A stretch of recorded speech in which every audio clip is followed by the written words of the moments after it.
Assalamualaikum warahmatullahi wabarakatuh. Kembali lagi bersama saya Siska Waru Dan saya Sri Zumaidah di Ruang Podcast Ruang Kita Bercerita. Nah, hari ini kita kedatangan tamu spesial yaitu Bapak Dr. Sarifin Usman Kombih, MKM. ya, sekaligus pengisi materi kegiatan MPLS di SMK Negeri 1 Penanggalan.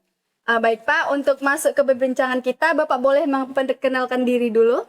Oke, terima kasih. Sebelumnya saya sudah diundang di Ruang Podcast SMK Negeri 1 Penanggalan, Kota Sebut Salam. Perkenalkan, nama saya Dr. Sarifin Usman Kombih, Magister Kesehatan Masyarakat.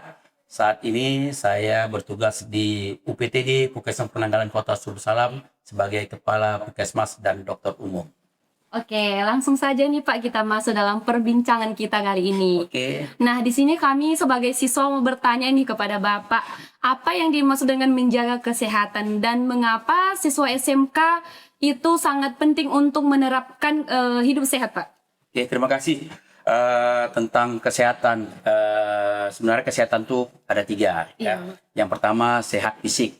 Sehat fisik itu artinya siswa-siswi kita ini memiliki badan yang sehat dan segar. Yang kedua adalah sehat sosial. Artinya siswa-siswi kita ini mampu menjalin hubungan yang baik dengan teman-temannya, dengan guru-gurunya, dan dengan senior-seniornya selama melakukan aktivitas belajar mengajar di sekolah ini. Dan yang ketiga adalah sehat jiwa. Artinya siswa-siswi kita harus merasa senang dan bahagia dia bersekolah di sini. Dia mampu menerima kekurangan, kelebihan diri dia sendiri dan teman-teman yang lain. Dan yang terakhir adalah mampu melaksanakan kegiatan-kegiatan yang bermanfaat. Oh, ternyata ketika kita telah menerapkan atau telah ada di diri kita 3 hal tersebut tadi, kita sudah dikatakan sehat ya Pak? Ya, makanya kita semua harus tetap sehat ya. Oke, Bapak. Baik Pak, selanjutnya kami ingin bertanya, bagaimana cara mengatur pola istirahat yang baik agar siswa tetap bugar meskipun memiliki banyak kegiatan di sekolah?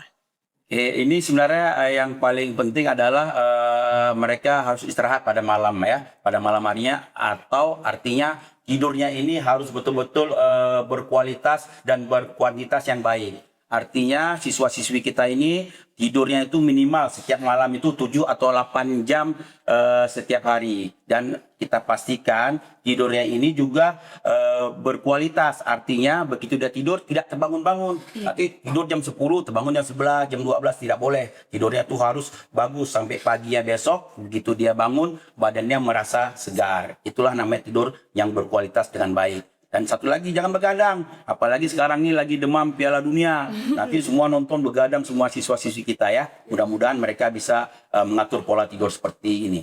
Iya, ternyata menjaga kesehatan itu sangat mudah sebenarnya. Ya, cuman kitanya aja yang sepele. Lanjut Bapak. Nah, bagaimana cara menjaga kebersihan diri di lingkungan sekolah agar terhindar dari penyakit yang menular, Pak? Oke, yang ini kan sekolah. Nah, ini sekolah nih, terutama nanti pihak sekolah, guru, kepala sekolah dan lain-lainnya harus menjaga lingkungan sekolah ini agar bersih. Yang pertama, jangan biarkan ada sampah-sampah menumpuk. Gotong royong, minimal seminggu sekali gotong royong, ajak siswanya bersihkan sampah dan kumpulkan sampah di tempatnya. Siapkan tong sampah yang cukup. Habis itu lakukan misalnya ada genangan-genangan air di tempat-tempat yang tidak penting, segera bersihkan. Dan yang paling penting ini, hampir semua usahakan kamar mandi di sekolah itu ada airnya dan bersih. Dan pastikan lagi jumlah kamar mandi ini cukup untuk siswa-siswi yang bersekolah di sini. Iya, betul sekali Bapak. Baik Pak, sebagai pertanyaan terakhir, apa pesan Bapak kepada seluruh peserta didik, khususnya peserta didik baru yang ada di SMK Negeri 1 Penanggalan, agar mereka semakin sadar pentingnya menjaga kesehatan diri sejak usia remaja? Menjaga kesehatan itu sangat penting, bukan hanya untuk siswa-siswi yang baru dan untuk kita semua. Bagaimana supaya kita tetap sehat? Yang pertama harus minum air putih dulu nih. Minum air putih minimal 8 liter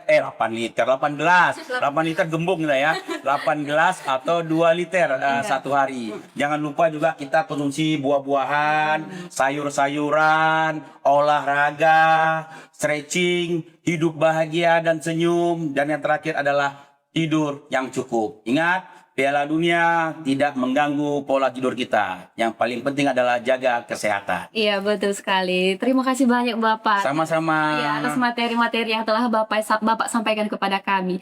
Nah, semoga teman-teman di luar sana juga dapat memahami ya dan dapat melaksanakan tips hidup sehat dari Pak Dokter tersebut. Ya, sampai di sini bincang-bincang kita bersama Bapak Dokter.